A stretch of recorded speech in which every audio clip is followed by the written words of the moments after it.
barabara, wanataka barabara hiyo.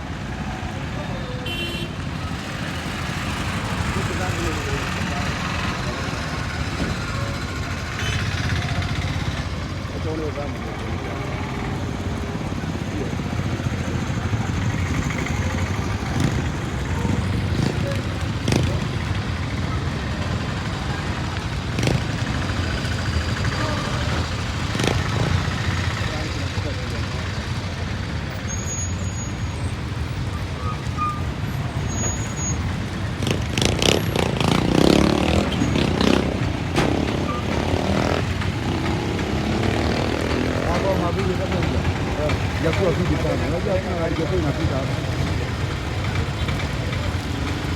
Kuna watu wanajisikia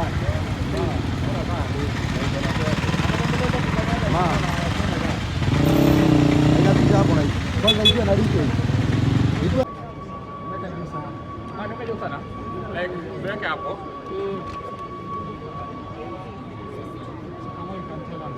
Okay, so we are here. I think it's a very sad moment for us because of our brothers who have been abducted by the state. Because it's the state that has abducted them. The police have denied the responsibility for abducting our people. But if it is not the police who abducted our people, then who it is? And if the police cannot arrest and apprehend those who are abducting our people, then it means one thing: the police have failed us. Where abduction, let me say one thing: it is a horror, a terrible horror that we should not normalize. As Kenyans, we have normalized very, very many things like corruption, the killing of our people, so many injustices in this country.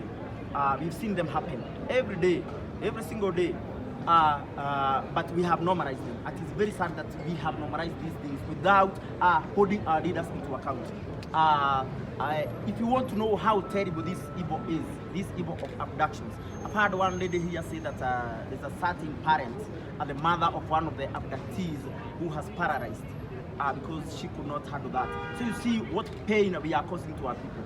Well, these things, we need to get to the bottom of these issues and solve our issues once and for all. I don't know why we should always be coming to the streets. Then we go back and we leave our problems unattended to. I mean, they are not solved. We are not achieving anything with our protests. I don't know why. I don't know whether it is we do not have the faith that we can remove these people and replace them with honest men. Because I think our country has been hijacked by criminals who are in power. They are murderers, they are thieves, they are liars, and this is the stuff of politicians. And it is their nature to lie. Yes. And so we are victims of so many years of lies and failed promises. 60 years, more than 60 years of lies and failed promises. So unless we unite against the political class, this country will not be free. Yes. Another thing I have realized about this country, as I've been going out in my struggles, is about the issue of tribalism.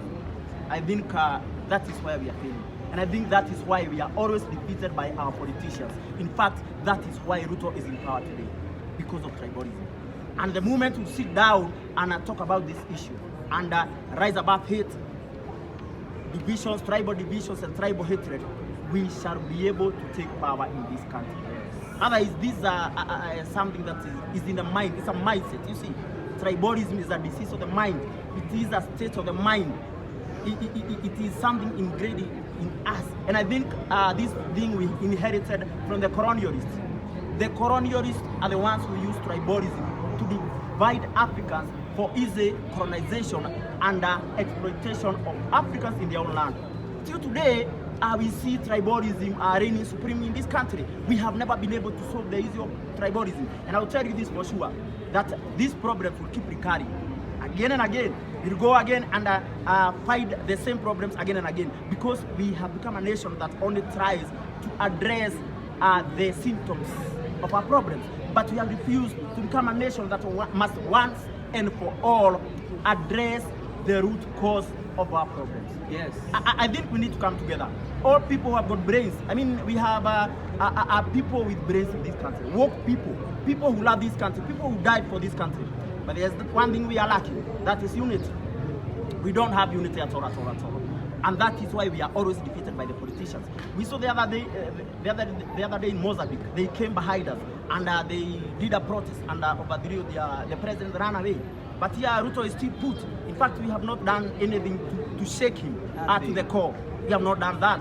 And I think I was telling someone, looking at the parallels of history, because we must look at that.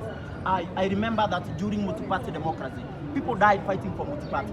And the rock cops during Moi's time killed so many people who were agitating for the end of one-party state.